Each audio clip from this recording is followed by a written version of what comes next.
ले जी, वही हमारी टेंडेंसी, हम ओल्ड से न्यू की तरफ सफर करेंगे। Explain whether or not following statements are in accordance with provision of Companies Act 2017 and support your answer with reason। उन्होंने जो जुमला लिखा हुआ है, बताओ कंपनी लॉ के मुताबिक सही है या नहीं, और अपना जस्टिफिकेशन देना। अब जुमला सुनना है आपने। First chief executive of company retired on completion of 1 year. पहला चीफ एग्जीक्यूटिव 1 साल पूरा होने पर रिटायर हो जाता है। Subsequent chief executive must be appointed by shareholder within 30 days from date of retirement of first chief executive। इंतहाई वाहियात जुमला दिया इन्होंने। अब ताजा हमने लॉ पढ़ा हुआ है, तो ये हम तो नहीं इस जुमले को बाय करेंगे। हम कहेंगे आपने बहुत सारी फजूल बातें की हैं। पहली बात ये कि जो फर्स्ट चीफ एग्जीक्यूटिव है वो फर्स्ट 1 ईयर कंप्लीट होने पे रिटायर नहीं होता। उसके लिए रूल है वो फर्स्ट एजीएम पे रिटायर होता है, या जो उसका आपने कॉन्ट्रैक्ट किया उसके मुताबिक वो रिटायर होता है। अगली चीज, subsequent chief executive shareholder appoint करते हैं। आप कहेंगे नहीं जी, सब्सिक्वेंट चीफ एग्जीक्यूटिव को डायरेक्टर्स अपॉइंट करते हैं। 30 दिन में अपॉइंट करते हैं? नहीं जी, 14 दिन के अंदर अपॉइंट करते हैं। और किस दिन से? Date of retirement of chief executive, वो कहते हैं जी 14 days of day of election. तो टेक्निकली ये टाइप 3 सवाल है जिसमें उन्होंने लॉजिक पूछी है। उन्होंने एक जुमला बताया है कि जुमले में बताओ कुछ गलत तो नहीं। तो इस तरह के सवाल को आंसर करने का एक तरीका ये है कि हम बता दें लॉ ऐसे ऐसे कहता है, और बता दें आपके सवाल में ये, या कहते हैं इस सवाल में ये इश्यूज हैं। यानी कि जिस तरह से मैंने कहा कि ये जो इशू आपने बताया हुआ है ये इस तरह से है, और ये इसका इस तरह से जवाब है। तो इसके सोल्यूशन को देखेंगे तो सोल्यूशन में उन्होंने पैराग्राफ फॉर्म में भी उस आंसर किया है। आप चाहें तो बुलेट बाय बुलेट इसके जो प्रॉब्लम्स है वो बता सकते हैं। Whether or not following statement are in accordance with provision of Companies Act, पुराने जमाने में इसी तरह का सवाल आता था। और रीजन दें। A chief executive other than first chief executive is appointed by shareholders in annual general meeting of company for a period up to next annual general meeting। ले जी, फर्स्ट चीफ एग्जीक्यूटिव के बाद वाला share holders appoint करते हैं। आप कहेंगे नहीं जी, share holders appoint नहीं करते, डायरेक्टर्स अपॉइंट करते हैं। फिर उन्होंने क्या कहा है? एजीएम में अपॉइंट करते हैं। आप कहेंगे नहीं जी, एजीएम में अपॉइंट नहीं करते, 14 डेज ऑफ इलेक्शन के अंदर अपॉइंट करते हैं।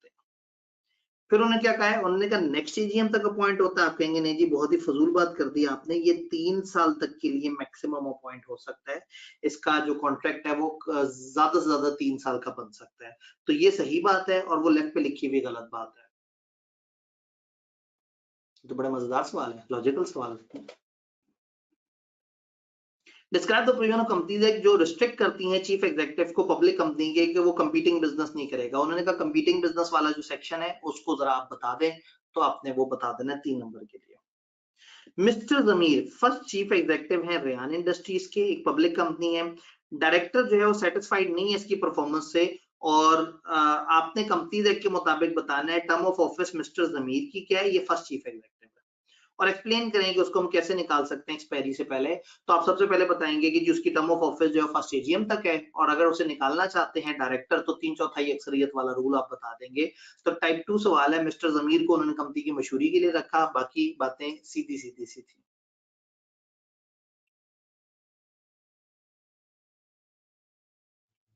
Under provision of companies act briefly describe the following. Chief executive बताएं क्या होता है। 3 नंबर के लिए उन्होंने कहा चीफ एग्जीक्यूटिव की डेफिनेशन दें। एक टाइप 1 सवाल।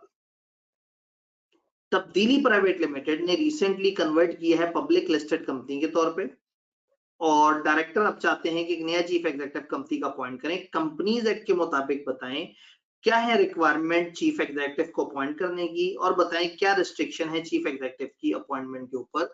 तो चीफ एग्जीक्यूटिव की अपॉइंटमेंट पे क्या कंडीशन है? तो आप कहेंगे कि चीफ एग्जीक्यूटिव को आपने इलेक्शन के इतने इतने दिन में अपॉइंट करना है, और वो शख्स जो इनएलिजिबल हो डायरेक्टर बनने के लिए, वो शख्स इनएलिजिबल है चीफ एग्जीक्यूटिव, वो चीफ एग्जीक्यूटिव के तौर पर अपॉइंट नहीं हो सकता।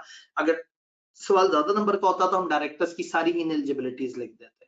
तो टाइप 2 सवाल है जिसने चीफ एग्जीक्यूटिव की अपॉइंटमेंट के बारे में पूछा है। बड़ा सा सवाल नजर आ गया। जब बड़ा सवाल होता है तो पहले रिक्वायरमेंट देख लें। कंपनी एक्ट की प्रोविजन के तहत एक्सप्लेन करें क्या एफएल अपॉइंट कर सकता है गुल मेहर को एज सीईओ ऑफ कंपनी। लो जी, ओपिनियन पूछ लिया। टाइप 3 तरह का सवाल आ गया जिसमें आपने अपनी राय देनी है।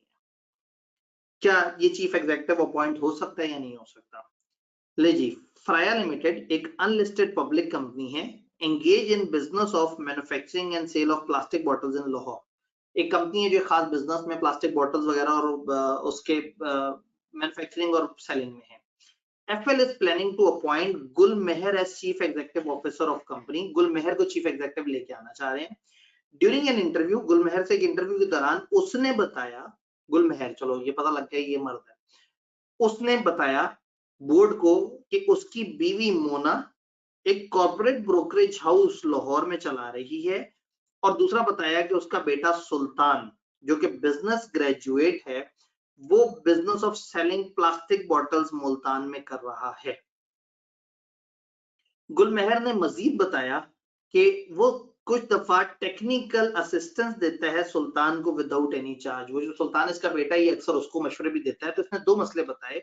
इसने कहा जी मेरी जो वाइफ है वो ब्रोकरेज का काम करती है, और दूसरा जो मेरा सन है, क्या ये माइनर सन है? उन्होंने कहा बिजनेस ग्रेजुएट है, जो जिसने ग्रेजुएशन की होती है वो माइनर तो नहीं होता। तो जो सन है, मेजर सन, वो क्या कर रहा है? वो प्लास्टिक बॉटल्स का बिजनेस कर रहा है किसी और शहर में। कहा? मुल्तान में कर रहा है। अब ये chief executive unlisted public company के लिए आपको चाहिए, तो ब्रोकरेज का बिजनेस जो है वो डिस्क्वालिफिकेशन होता है लिस्टेड कंपनी के अंदर, अनलिस्टेड के अंदर तो नहीं होता। तो लिस्टेड कंपनी में वैसे बंदे को चीफ एग्जीक्यूटिव नहीं बना सकते जो ब्रोकरेज के काम से या उसकी बीवी वगैरह उसके साथ मुंसलिक है। तो ये वाइफ वाला पॉइंट तो फारिग हो गया, यानी कि यहाँ चीफ एग्जीक्यूटिव हमें एलिजिबल लग रहा है। अच्छा, मेजर सन, माइनर सन नहीं है। पब्लिक कंपटीशन वाले सेक्शन में लिखा था कि वो या उसका स्पाउस या माइनर सन इन्वॉल्व हो किसी कंपीटिंग बिजनेस में। तो अगर मेजर सन मौजूद और ये कभी कभार उसे हल्के फुल्के मशवरे दे देता है तो इसका असूलन कंफ्लिक्ट नहीं है। लेकिन आइडियली अगर ये डिस्क्लोज कर दे कंपनी वालों को जो कि इसने कर दिया है, तो इसकी कोई पाबंदी नहीं है किसी किस्म की, और ये चीफ एग्जीक्यूटिव के तौर पे आ सकता है। तो एक अच्छा सवाल था, टाइप 3 सवाल था, थोड़ा लॉजिक पूछी उन्होंने। Board of director of Hasam textile limited satisfied नहीं है अपने चीफ एग्जीक्यूटिव की परफॉर्मेंस से और उसको निकालना चाहते हैं उसकी टर्म एक्सपायर होने से पहले। बताएं क्या ऑप्शंस अवेलेबल हैं इस कंपनी के पास। टाइप 2 सवाल पूछ लिया कि बताओ चीफ एग्जीक्यूटिव को कैसे कैसे निकाल सकते हैं। आप अगर नोट करें तो इस चैप्टर में उनको चीफ एग्जीक्यूटिव सबसे ज्यादा पसंद है। 31 दिसंबर 2020 को Ali was appointed as chief executive of Pearl Limited, एक लिस्टेड कंपनी है। मार्च 2021 को उसने इन्फॉर्म किया कि 15 फरवरी को उसकी स्पाउस जो है वो अपॉइंट हो गई थी डायरेक्टर एक ब्रोकरेज हाउस में। हाँ जी, कंपनी कौन सी है? लिस्टेड कंपनी है। लिस्टेड कंपनी में अगर आप या आपका स्पाउस ब्रोकरेज का काम करें या ब्रोकरेज हाउस के अंदर डायरेक्टर वगैरह हो तो आप फारिग हो जाते हैं। कब अपॉइंट हुआ है? 31 दिसंबर 2020 को। और मार्च में उसने बताया है कि फरवरी 15 को उसकी स्पाउस ने ये काम शुरू कर दिया था। कंपनीज एक्ट के मुताबिक बताएं कि अली की स्पाउस का उसकी पोजीशन और कंपनी पे क्या फर्क पड़ेगा। तो हम कहेंगे कि भाई चूंकि एक लिस्टेड कंपनी है और लिस्टेड कंपनी में अगर एक डायरेक्टर का स्पाउस मतलब चीफ एग्जीक्यूटिव का स्पाउस एक ऐसा काम शुरू कर दे जो कि कंपीटिंग बिजनेस हो, तो हमने कहा था उसमें मसला होता है। फिर हमने कहा कि अगर ब्रोकरेज का काम है, ब्रोकरेज का काम लिस्टेड कंपनी का जो वो डायरेक्टर है वो इनएलिजिबल हो जाता है। तो यहाँ चीफ एग्जीक्यूटिव बहैसियत डायरेक्टर इनएलिजिबल हो गया। अब वो डायरेक्टर के तौर पे काम नहीं कर सकता। इंटरेस्टिंग बात ये है कि जब आप एक डायरेक्टर के हैसियत से इनएलिजिबल हो जाते हैं तो फिर आप चीफ एग्जीक्यूटिव की पोजीशन पे भी इनएलिजिबल हो जाते हैं। तो यहाँ ये भाई साहब इनएलिजिबल हो गए। कंपनी ये पे क्या फर्क पड़ा? कंपनी पे फर्क ये पड़ा कि कैजुअल वैकेंसी क्रिएट हो गई चीफ एग्जीक्यूटिव की, और अब 14 दिनों के अंदर अंदर कंपनी ने इस कैजुअल वैकेंसी पे नया बंदा अपॉइंट करना है। तो ये एक अच्छा सवाल था। 2 या 3 दोनों में से कुछ भी कह सकते हैं। मैं से 2 कहूंगा क्योंकि थोड़ा सा आसान सा था, बड़ी बेसिक सी इंफॉर्मेशन थी। अंडर कंपनीज एक्ट की प्रोविजन आप स्टेट करें requirements relating to appointment and removal of subsequent chief executive. Subsequent chief executive आता कैसे है और जाता कैसे है? टाइप 1 सवाल। ओए होए, हैवी आ गया। Discuss the grounds under which a chief executive shall ipso facto by the fact itself, by the fact itself. Latin term में इप्सो फैक्टो का मतलब होता है इस वजह से, इस वजह से। तो वो ग्राउंड्स बताएं, वो पॉइंट्स बताएं, वो कंडीशंस बताएं, वो सिचुएशन बताएं जहां चीफ एग्जीक्यूटिव अपना ऑफिस होल्ड नहीं कर सकेगा। आपको पता है चीफ एग्जीक्यूटिव डायरेक्टर भी होता है। हमने ये लिस्ट तो नहीं देखी कि कौन सी सिचुएशन में चीफ एग्जीक्यूटिव अपना ऑफिस होल्ड नहीं कर सकता, लेकिन हमने ये जरूर देखा है कि वो कौन सी सिचुएशन में जिसमें डायरेक्टर अपना ऑफिस वेकेट कर देगा। तो यहाँ पे हम वेकेशन ऑफ ऑफिस वाली शर्तें लिख सकते हैं। तो इसमें पार्ट ए तो रट्टे वाला हो गया, लेकिन रट्टा भी वो लिखेगा जिसको इस बात की समझ हो कि चीफ एग्जीक्यूटिव डीम डायरेक्टर है, तो जो डायरेक्टर्स की सारी पॉइंट्स हैं वो चीफ एग्जीक्यूटिव पे भी अप्लाई करेंगे। अब आ जाता है हमारा एक बड़ा सवाल, और नीचे सवाल की रिक्वायरमेंट क्या है? आपने एडवाइस करना है बोर्ड को, एडवाइस करना है जी, टाइप 3 हो गया। जिसमें बी पार्ट है वो हो गया हमारा टाइप 3। 26 अक्टूबर 2022 को board of director Access Cement Limited ने यूनानिमसली अप्रूव कर दी appointment of Farid Shah as chief executive for a period of 2 years under the terms and conditions specified in the contract. ले जी, 26 अक्टूबर 2022 को फरीद शाह नामी शख्स को 2 साल के लिए चीफ एग्जीक्यूटिव अपॉइंट कर लिया। चीफ एग्जीक्यूटिव 3 साल या 3 साल से कम अरसे के लिए अपॉइंट हो सकता है। इसके लिए पूरे 3 साल की शर्त नहीं है। डायरेक्टर्स के लिए पूरे 3 साल की शर्त है, chief executive less than equal to 3 years appoint हो सकता है। अच्छा जी, 9 मार्च 2023 को तकरीबन आधे साल के बाद Seema Shah, the spouse of Farid Shah, got elected on board of Brute Cement Private Limited. हमारी कंपनी कौन सी है जी? एक्सेस सीमेंट लिमिटेड है। तो एक्सेस सीमेंट लिमिटेड में हमारा जो वो है, क्या कहते हैं, जो चीफ एग्जीक्यूटिव है वो अपॉइंट हुआ है, और 5-6 महीने बाद उसकी बीवी सीमा शाह जो है वो चली जाती है डायरेक्टर्स में ब्रूट सीमेंट प्राइवेट लिमिटेड। तो जाहिर वो अगर सीमेंट की कंपनी है और हम भी सीमेंट की कंपनी है, तो ये तो समझ आ रहा है कि वो एक कंपटीशन है। तो चीफ एग्जीक्यूटिव की बीवी ने अचानक से कंपीटिंग बिजनेस में दाखिला ले लिया। 10 मार्च 2023 को एक अर्जेंट मीटिंग बोर्ड की हुई, जिसमें मोस्ट ऑफ द डायरेक्टर्स जो है वो इस व्यू पे थे कि फरीद शाह जो है वो इप्सो फैक्टो सीज करेगा, कि वो चीफ एग्जीक्यूटिव नहीं रहेगा, क्योंकि ऊपर फैक्ट इस तरह से है। और उन्होंने इमीडिएट डिमांड की कि हम इसके कॉन्ट्रैक्ट को कैंसिल करना चाहते हैं। However, chairman of the board, chairman ने पॉइंट आउट किया कि terms and condition of Farid Shah contract specifically prohibits earlier cancellation. उसने कहा जी, जो हमने इसके साथ कॉन्ट्रैक्ट तय किया उस कॉन्ट्रैक्ट में लिखा हुआ है कि हम इसको अर्ली खत्म नहीं कर सकते। अच्छा, तो अब सिनेरियो बड़ा सा नजर आया, लेकिन बात बड़ी मजेदार सी थी कि चीफ एग्जीक्यूटिव अपॉइंट हुए और 6 महीने में, और ये कौन सी कंपनी है जी?